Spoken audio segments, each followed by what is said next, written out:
secretaria Delfina Gómez, maestra.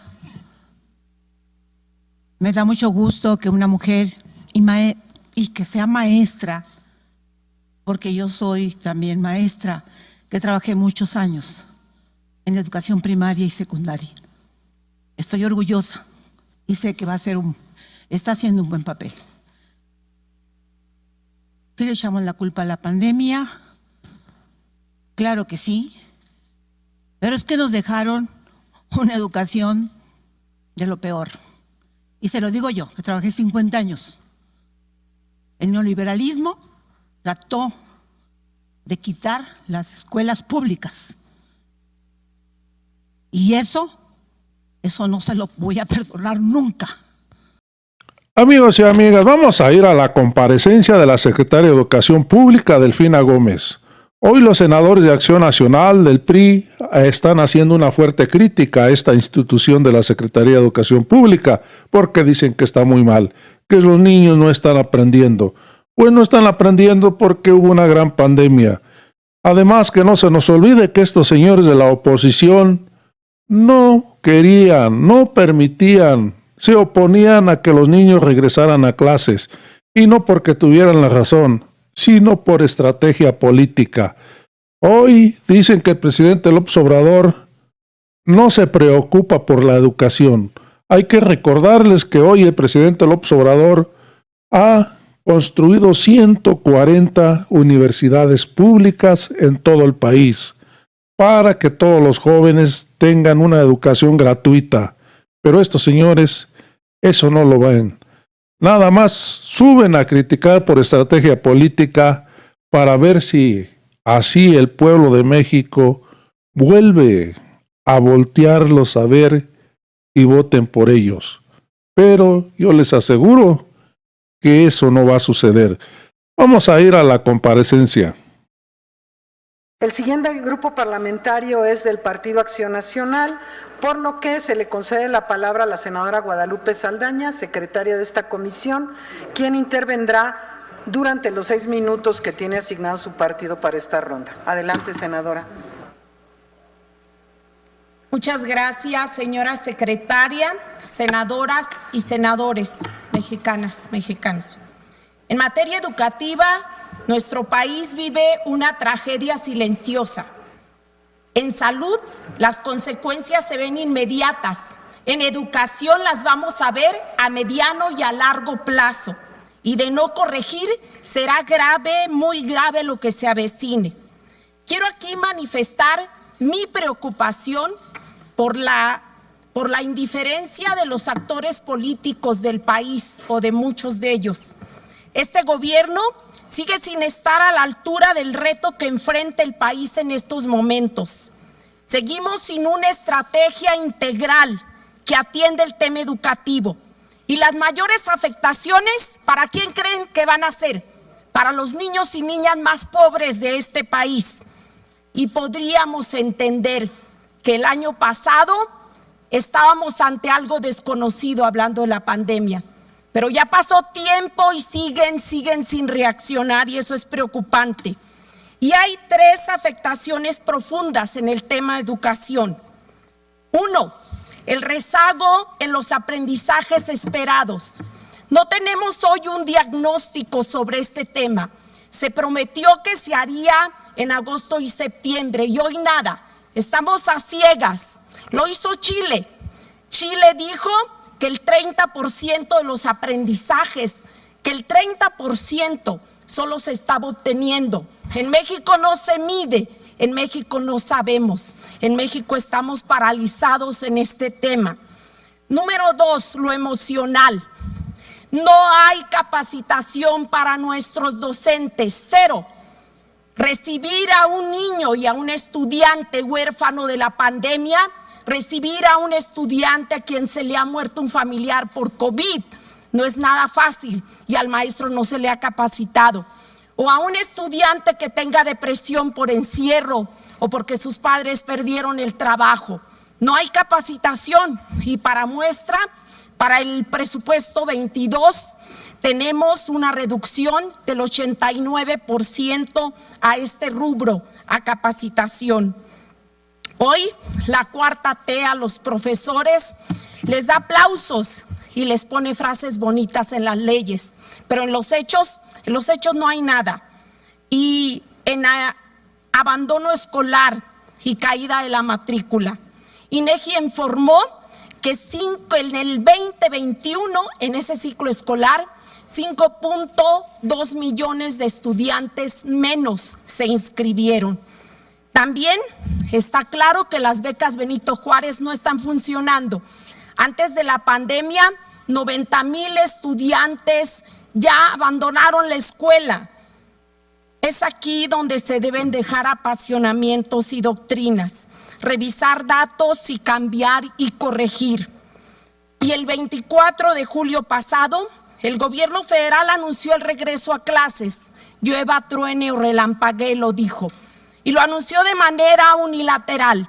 No hubo un plan integral, responsable, serio, donde se hablara de este atendimiento a las escuelas que fueron vulneradas por el vandalismo, que fueron decaídas por esta falta de mantenimiento. Y en protocolos sanitarios, ¿qué les puedo decir? Se mandó una caja de gel y cloro que alcanzó a las escuelas para 3 días. Y esto habla de la falta de conocimiento de lo que se vive en la escuela pública, allá en la realidad. Hoy, aproximadamente solo la mitad de los alumnos han regresado de manera presencial. ¿Razones? Falta de materiales para protocolos, falta de vacunación, falta de seguridad en la vacuna que se le aplicó al sector educativo. Y para los alumnos que siguen a distancia, la SEP no renovó contratos con las televisoras. Solamente se puede accesar al programa Aprende Casa a través de YouTube. No hay un programa que hable de conectividad gratuita a nivel nacional, ni tampoco de otorgamiento de tecnología a los estudiantes más vulnerables. En los programas que dan oportunidad a docentes de promoverse y superarse, esos que le corresponden a la UCICAM, esos donde se avanza de manera vertical y horizontal, hay falta de transparencia y no hay recursos. Ayer me lo decía una maestra, senadora, una miseria le pusieron a esos recursos. Y es en donde se nota a qué le estamos apostando. En el 22, solamente el 2% se aumentó en materia educativa en el presupuesto. Y no les tembló la mano para ponerle recursos al Tren Maya o a la refinería de Dos Bocas. Y ahí es donde vemos y nos preocupa qué está pasando con el tema educativo. ¿Y qué decir de la falta de bases para nuestros docentes y personal de apoyo? Esos números no sé en dónde los estén dando. En mi estado sigue el problema. Fue una promesa de campaña de este gobierno y a 3 años estamos peor. Y si de pasado se trata, tocaré 3 temas de manera rápida. Primero, escuelas de tiempo completo. El Coneval reconoció su efectividad en comunidades rurales e indígenas. Es más, el presidente Andrés Manuel, en su segundo informe, dijo que era un programa generoso. Pero ¿qué sucedió en el presupuesto? 0 para programas de escuelas de tiempo completo, afectando a casi 4,000 millones de niños y niñas. Segundo, asesores técnico-pedagógicos. Se les sigue debiendo. No se le reconoció ni en la ley ni en los hechos. Y esto preocupa porque este gobierno parece que no le importa ni la ciencia ni la técnica. Tercero, argumentando corrupción, se eliminó el programa de infraestructura educativa. Este instituto se le dejó esa responsabilidad a los padres de familia, como dice el dicho, zapatero a tu zapato. Ya tuvimos una tragedia en la escuela Niños Héroes de un ejido de San Luis Potosí. Se les cayó la techumbre, se les cayó Y qué bueno que no había niños, que no había maestros, que no había padres de familia, porque hubiera sucedido una tragedia. Afortunadamente, hoy tenemos la oportunidad de estar con la secretaria y pedir que se corrija el rumbo. Si su atención, secretaria, y se lo digo con todo respeto, está en buscar una candidatura a futuro, que se deje esta responsabilidad, porque esta ocupa tiempo completo y energía.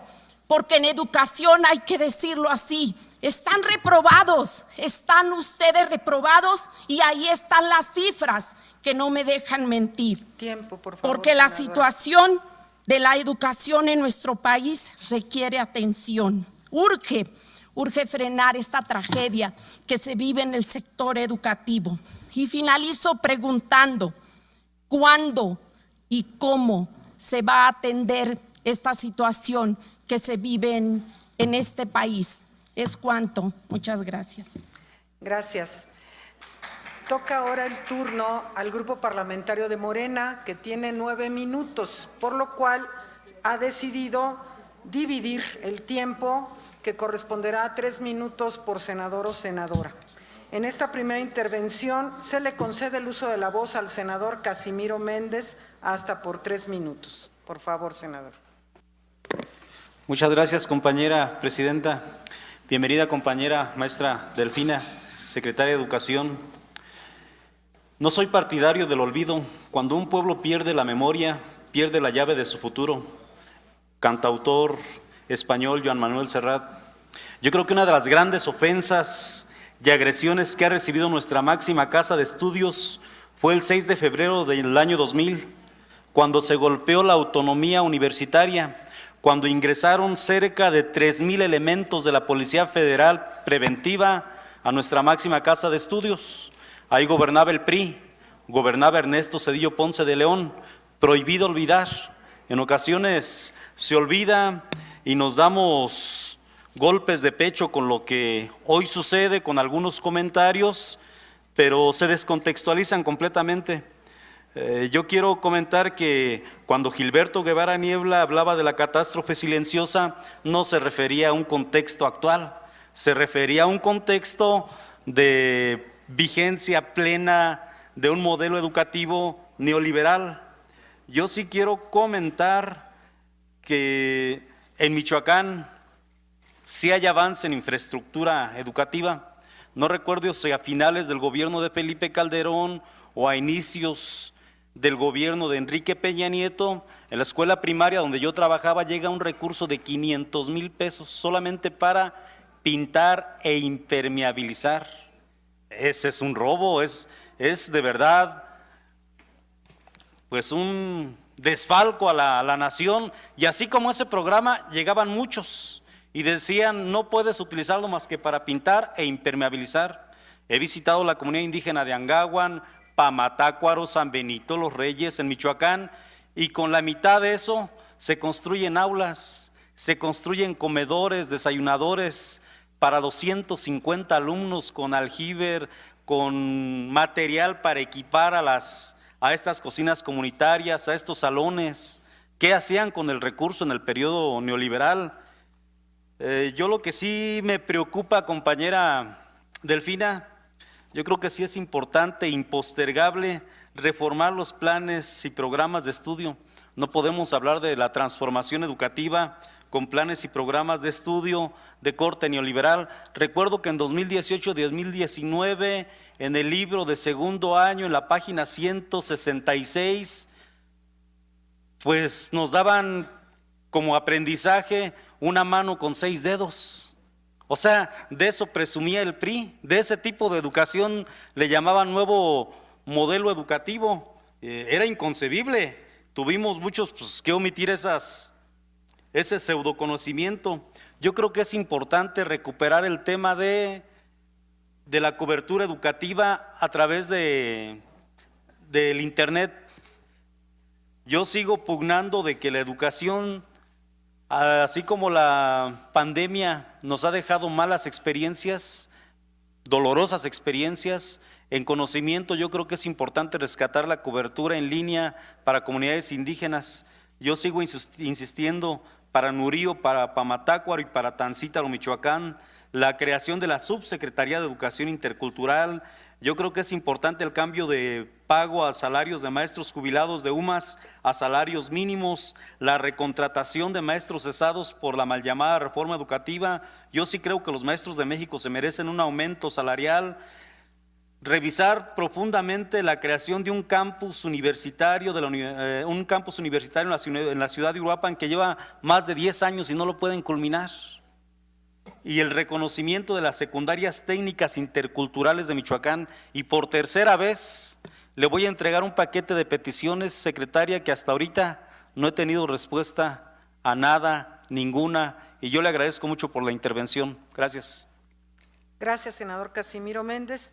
Tiene ahora la palabra la senadora Guadalupe Covarrubias, hasta por 3 minutos, por favor.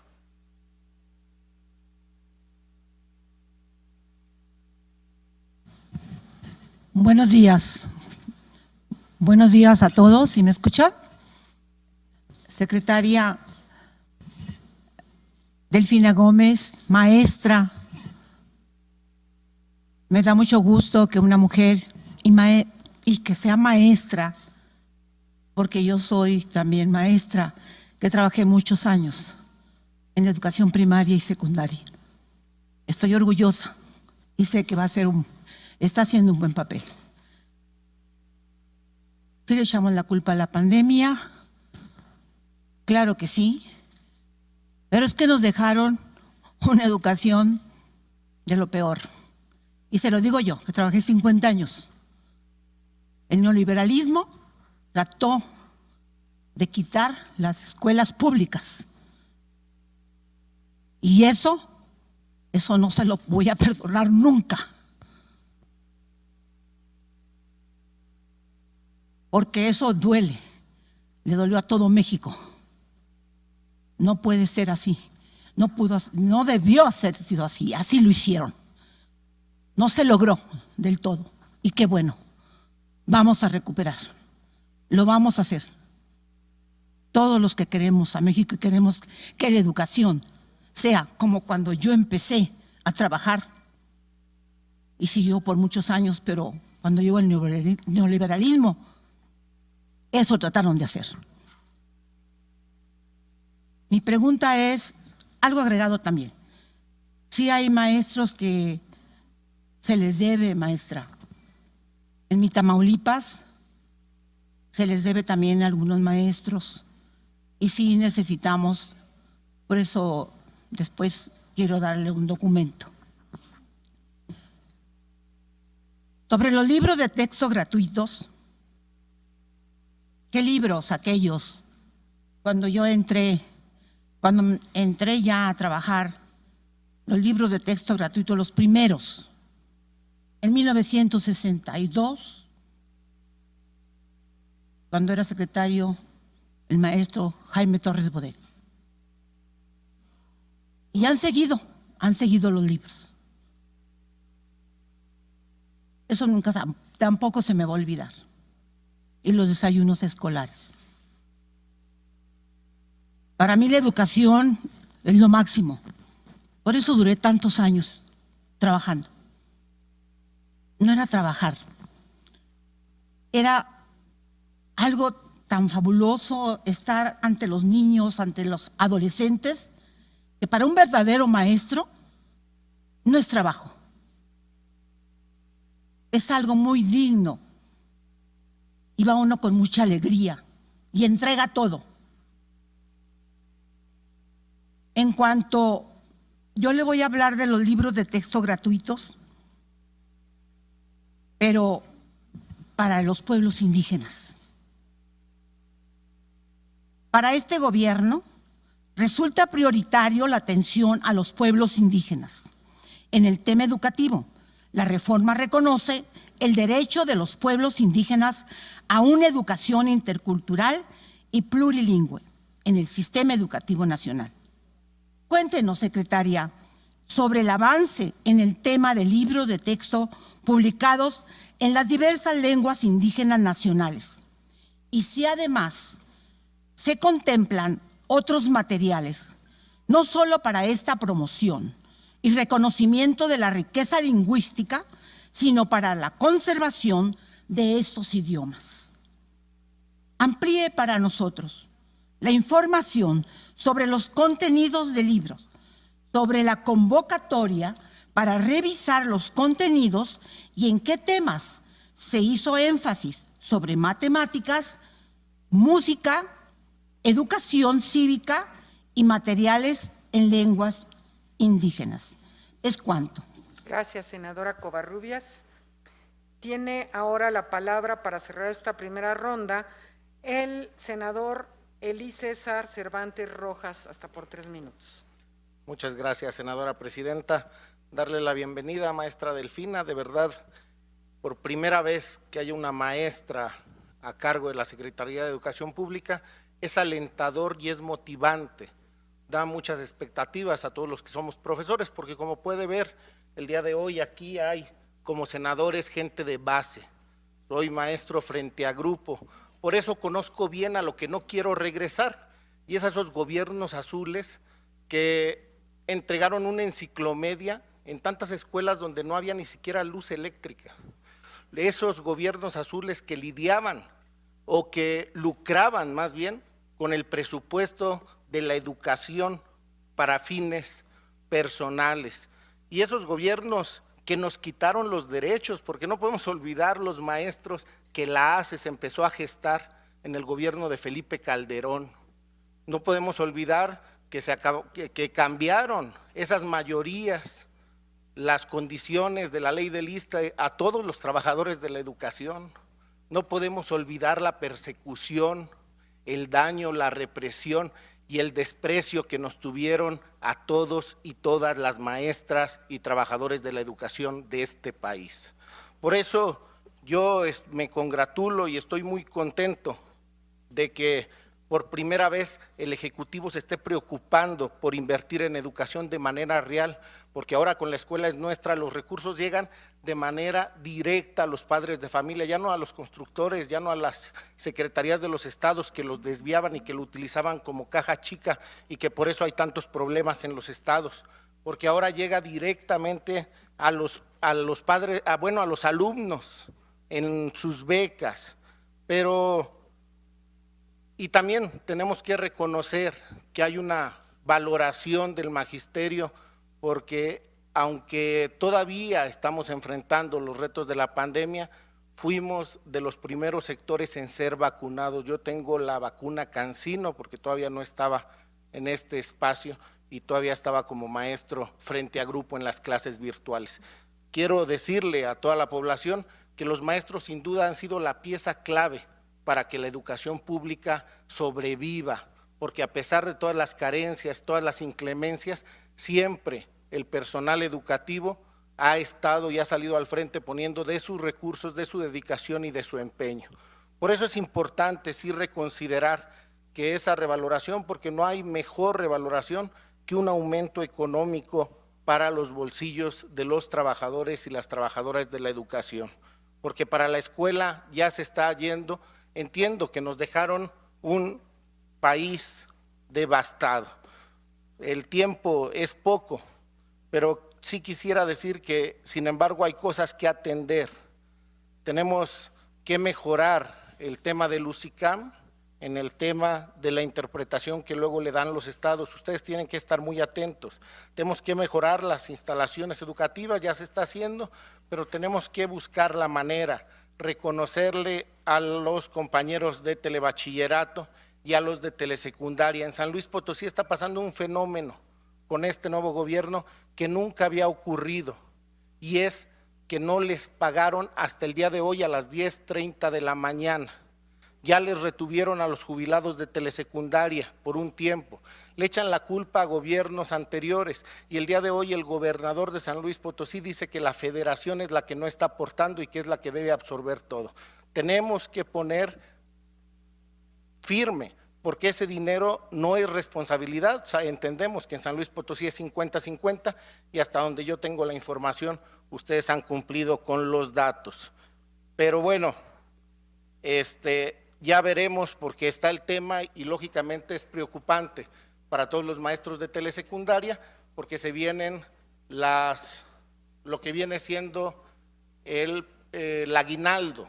Tiempo, Y senador. vemos, concluyo, Presidenta, con la pregunta, pero vemos que ahí en San Luis Potosí se tiene para garantizar espectáculos decembrinos, donde van a llevar a Julián Álvarez, Calibre 50 y el Commander, pero no le pueden pagar a los maestros. Pan y circo, y eso no lo podemos permitir. Ojalá se tomen posturas. No tengo duda que el sistema educativo el día de hoy es aliado del magisterio y por eso me da la confianza para preguntar cuáles son las metas o cifras con las que pretenden llegar y con qué instrumentos contarán los docentes para su función docente ante esta pandemia. Por su atención, muchas gracias. Muchas gracias al senador Eli César.